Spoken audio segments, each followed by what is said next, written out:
The floorboard in the hallway didn't just creak. It groaned with the weight of a person who was trying very hard to be silent. In this house, that specific groan meant someone was standing exactly 3 inches away from the linen closet, right outside my bedroom door. I lay perfectly still in the dark, my eyes open, my breath shallow and even. It was 3:12 a.m. I didn't need to look at the clock. I had timed the blinking of the security light outside my window. I knew that shadow. I knew the way it leaned slightly to the left. It was my son, David. He wasn't there to check if I was tucked in. He was there to see if the medicine he had been putting in my bedtime tea had finally put me under deep enough so he could finish searching my desk. He thought I was a fading old woman, a retired librarian who couldn't remember where she put her reading glasses. He didn't know that before I was a mother, and long before I was a librarian, I spent 20 years as an undercover operative for the Treasury Department, specializing in tracking the paper trails of people exactly like him. He thought he was gaslighting a victim. He didn't realize he was being hunted by a professional. My name is Margaret Thorne. I am 72 years old. To the neighbors in this quiet coastal town, I'm the lady with the prize-winning hydrangeas and a slight limp from a fall years ago. In reality, that limp is from a bullet wound I received in a warehouse in Macau in 1994. My life has been built on the art of being invisible. When you spend 2 decades pretending to be someone else, a crooked accountant, a bored socialite, a desperate gambler, you learn that the world is made of patterns. If you change a pattern, people notice. If you want to trick someone, you give them a pattern they expect to see. David was giving me exactly what he thought I expected. A devoted son who moved back home to help his aging mother. He arrived 6 months ago with 3 suitcases and a story about a sabbatical from his tech job in San Francisco. But I saw the pattern. I saw the way he jumped when the doorbell rang. I saw the 3 different cell phones he kept in his bedside drawer. And I saw the way his eyes lingered on the heavy steel safe hidden behind the fake backing of my library shelves. The forgetfulness started shortly after he moved in. It was subtle at first. I'd find the back door unlocked in the morning. I'd find a burner on the stove hissed with gas but no flame. David would always be right there, his voice full of a honey-thick concern that made my skin crawl. "Mom, you have to be careful," he'd say, gently turning the knob. "You're getting so distracted lately. Maybe we should have Dr. Aris come by and do a cognitive check?" Dr. Aris was a friend of David's, a man with a clinical smile and hands that smelled like expensive cigars. He started coming over for casual dinners that felt more like interrogations. They wanted me to doubt my own reality. They wanted me to believe that the world was blurring at the edges so that I would sign over the power of attorney. They wanted the ledger. In my career, I had kept a private record of every offshore account, every hidden shell company, and every corrupt official I had ever crossed paths with. It was my insurance policy. It was a physical book, written in a code I had designed myself, hidden in that safe. David didn't just want my house. He wanted the keys to a kingdom of blackmail and untraceable wealth. He thought it was his inheritance. I thought of it as a graveyard. I decided to let him win, at first. In my line of work, we call it the long con. If you want to catch a rat, you have to let him think the cheese is unguarded. I started pretending to be confused. I'd call David by his father's name. I'd wander into the garden in my bathrobe and stare at the birds until he came to rescue me. I watched him through the reflection of my darkened television as he smirked at his phone, probably texting Mark or his doctor friend that the old lady was finally slipping. But while David was busy playing with my head, I was busy rewiring the house. David is a tech guy, but he's arrogant. He thinks old people can't understand a router or a VPN. He installed a smart home system, cameras, voice-activated lights, and digital locks to keep me safe. He thought he was using it to monitor my every move. He didn't realize that I had intercepted the hub on the first night. I had mirrored his feed to an old laptop I kept hidden in the floorboards of the potting shed. Every time he talked to his partners in the kitchen, I was listening through the very microphones he had installed to listen for my falls. "She's almost there," I heard him say one afternoon. He was leaning against the counter, picking at a piece of toast. "She's hallucinating now. I put the projector in the hallway last night. She thought she saw a man standing by the stairs. She was shaking so hard she could barely hold her tea. I remembered that night. I had seen the ghost. It was a clever trick. A high-end laser projector hidden in a hollowed-out book, casting a faint, flickering image of a shadow onto the wall. I had sat on the stairs and shook with fear, but inside, I was admiring the resolution. David was talented, I'll give him that. But he was clumsy. He left the projector's Bluetooth signal open. I had logged into it and changed the file. The next time he tried to show me a ghost, he was going to see something very different. Then came the tea. I've lived through 3 assassination attempts and been poisoned twice in the field. I know the metallic tang of a sedative and the slightly soapy aftertaste of a memory inhibitor. David started making me a special herbal blend every night at 8 p.m. I would take the cup, smile at him, and walk into the living room. I had a small sponge hidden in my handkerchief. I'd sip the tea, let it soak into the sponge, and then later, I'd squeeze the liquid into a potted palm tree. That palm tree died within a week. It was a shame, I'd had it for 10 years. But it gave me the evidence I needed. I started sleeping during the day. I'd sit in my armchair, my head tilted back, snoring softly. David would walk right past me, sometimes even waving a hand in front of my face to check if I was out. Once he was sure I was under, he would go to the library. Through my hidden cameras, I watched him struggle with the safe. It was a mechanical masterpiece, a triple-dial German lock from the 1950s. There was no digital keypad to hack, no biometric scanner to bypass. It required a physical feel for the tumblers, a skill David didn't have. He tried using a stethoscope. He tried using a high-speed drill. He even tried using a thermal imager to see which dials I had touched. He didn't know that I never touched the safe when he was in the house. And I never opened it using the dials. The safe was a decoy. The real ledger was hidden inside the hollowed-out leg of the very chair he sat in to eat his breakfast. It's the first rule of undercover work. Hide the treasure in the most boring place in the room. Last Tuesday, the pressure reached a boiling point. David brought Dr. Aris over again. This time, they had a notary with them, a nervous-looking woman who wouldn't look me in the eye. "Mom," David said, sitting on the edge of the sofa. "We're worried. Yesterday, you told the neighbor that the president was coming over for lunch. You're living in a world that isn't real anymore. For your own safety, we need you to sign these papers.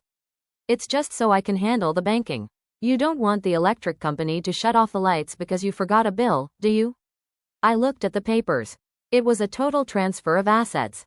Every penny, every brick of this house, and the legal right to commit me to a private care facility in the desert. I let a single tear roll down my cheek. I made my voice wobble. "But David, your father said the safe. He said I must never leave the safe." David's eyes lit up like a gambler hitting a jackpot. He leaned in closer. "The safe, Mom? What did Dad say about the safe?" "He said the key. The key is in the garden," I whispered. "Under the blue stones. But I can't remember which ones." I watched the two of them exchange a look of pure greed. They spent the next 4 hours digging up my prize-winning hydrangeas in the pouring rain. I sat by the window with a cup of real tea and watched them get covered in mud. There was no key, of course. But it bought me the time I needed to make a phone call. I called an old friend. His name is Sam, and he's the only person who knows who I used to be. Sam is retired now, too, but he still has his connections at the bureau. "Sam," I said when he picked up. "The rat is in the trap. I need a cleaning crew at my coordinates on Friday. And Sam, make sure they bring the heavy-duty restraints. This one is personal." That brings us back to tonight. 3:12 a.m. The shadow in the hallway. David finally stepped into my room. He was holding a small flashlight, the beam cutting through the darkness. He walked over to my desk and started prying at the drawers with a screwdriver. He was desperate now. He knew I was onto the key in the garden lie, and he was running out of time. His creditors were probably calling him every hour. I sat up in bed and turned on the lamp. David jumped so hard he dropped the screwdriver. It clattered onto the hardwood floor. "Mom, Jesus, you scared me." I heard a noise. I thought there was an intruder. "The only intruder in this house is the one who shares my DNA," I said. My voice wasn't wobbly anymore. It was the voice that used to make international arms dealers break into a sweat. David blinked, confused by the sudden change in my tone. "Mom, you're sounding strange. Are you okay? Did you take your medicine?" "I didn't take your poison, David. And I didn't see your ghost." I reached onto my nightstand and picked up a small remote. I pressed a button. The projector in the hallway turned on. But it didn't show a shadow. It showed a high-definition video of David and Dr. Aris in the kitchen, discussing how they were going to dump the old lady once the papers were signed.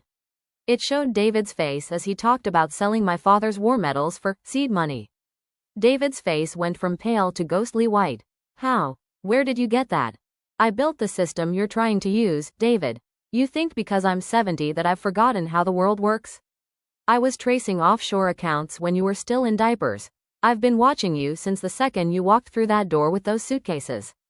David snarled, his devoted son mask finally cracking. He took a step toward me, his hands balled into fists. It doesn't matter. You're an old woman. Who are they going to believe? A tech executive or a librarian who thinks the walls are talking? They're going to believe the federal agents who are currently sitting in my driveway, I said calmly. And they're going to believe the recordings of you discussing the special blend you were feeding me. In the eyes of the law, that's not just fraud, David. That's attempted murder. The sound of tires on gravel echoed from the front of the house. Blue and red lights began to flash against the bedroom curtains. David ran to the window, his eyes wide with panic. No, this isn't happening. You can't do this. I already did, I said. You made the classic mistake, David. You underestimated your opponent because of her age. You thought I was a slow-moving target. But in this house, I'm the one who controls the signal. The front door kicked open. I heard the heavy thud of boots on the stairs. David tried to run for the back balcony, but he tripped over the very rug he had moved 3 inches to the left to try and make me stumble. He fell hard, his face hitting the floor. Sam was the first one through the door. He looked at David, then at me, and gave a small nod. Everything okay, Margaret? Just a little spring cleaning, Sam, I said. I stood up, walked over to my son, and looked down at him. He was crying now, the same way he used to when he was a child and got caught in a lie. But I didn't feel any pity. He hadn't just tried to take my money, he had tried to take my mind. Take him away, I said. And tell the doctor he's going to have a lot of time to think about his bedside manner in a cell. The house is quiet now. Truly quiet. The smart home system has been ripped out and replaced with simple, honest locks. My hydrangeas are replanted, though it will take a season for them to forgive the digging.